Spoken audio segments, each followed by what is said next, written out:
आज हम बात करेंगे थ्योरी ऑफ सोल की, जो किसने दी थी? प्लेटो ने।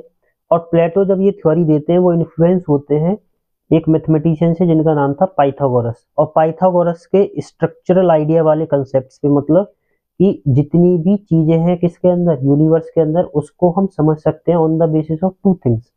पहली थी नंबर्स, अगर नंबर्स का ज्ञान है, दूसरा था ज्योमेट्री। ये पाइथागोरस कहते हैं और इसी के आधार पे प्लेटो अपनी थ्योरी ऑफ सोल और थ्योरी ऑफ फॉर्म्स को बनाते हैं। इसके अंदर प्लेटो कहते हैं कि हर एक पर्सन की अपनी अपनी एक सोल होती है, और on the basis of soul उन्होंने लोगों को तीन कैटेगरी में डिवाइड किया। On the basis of rationality या रीजन या logic, on the basis of courage साहस के आधार पर, on the basis of appetite.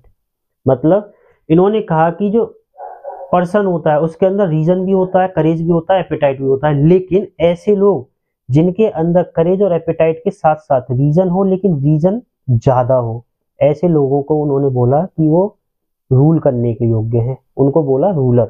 ऐसे लोग जिनके अंदर एपिटाइट भी है, हल्का सा रीजन भी है, लेकिन सबसे ज्यादा क्या है उनके अंदर, करेज, उन लोगों को इन्होंने बनाया कि आप किसके लिए योग्य हो, सोल्जर के लिए। ऐसे लोग जिनके अंदर एपेटाइट ज्यादा है वो कौन सी क्लास बनेगी इनके अकॉर्डिंग, वो बनेगी प्रोड्यूसर क्लास, मतलब बिजनेसमैन, ट्रेडर्स और ये सारी चीजें। अब एक और एनालॉजी वो यूज करते हैं कि जो रूलर क्लास है उसको उन्होंने गोल्ड बोला, जो करेज जिसके अंदर ज्यादा है मतलब सोल्जर क्लास, उसको इन्होंने सिल्वर बोला, और जो प्रोड्यूसर क्लास है, बिजनेसमैन, ट्रेडर्स है, उनको इन्होंने कॉपर बोला। ठीक है।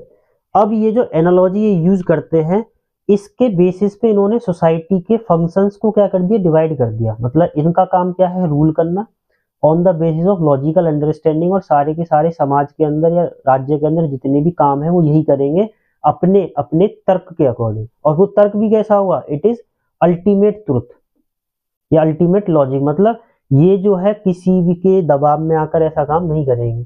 साथ ही साथ ये प्रोटेक्ट करने का काम है इनका समाज को, और ये समाज के दोनों वर्गों के लिए और खुद के लिए प्रोड्यूस करेंगे, और प्रोड्यूस करके समाज को फलाहित करेंगे। ठीक है।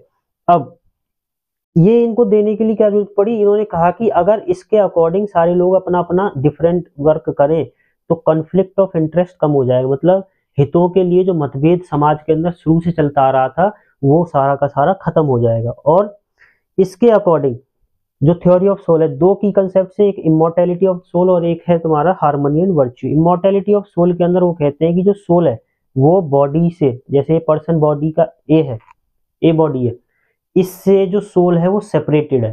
ठीक है, मतलब इससे अलग है। मृत्यु होने के बाद में ये पर्सन ए से किसी और बॉडी के बी में या सी में या डी में चली जाएगी, ऑन द बेसिस ऑफ कि वो इस वाले जीवन में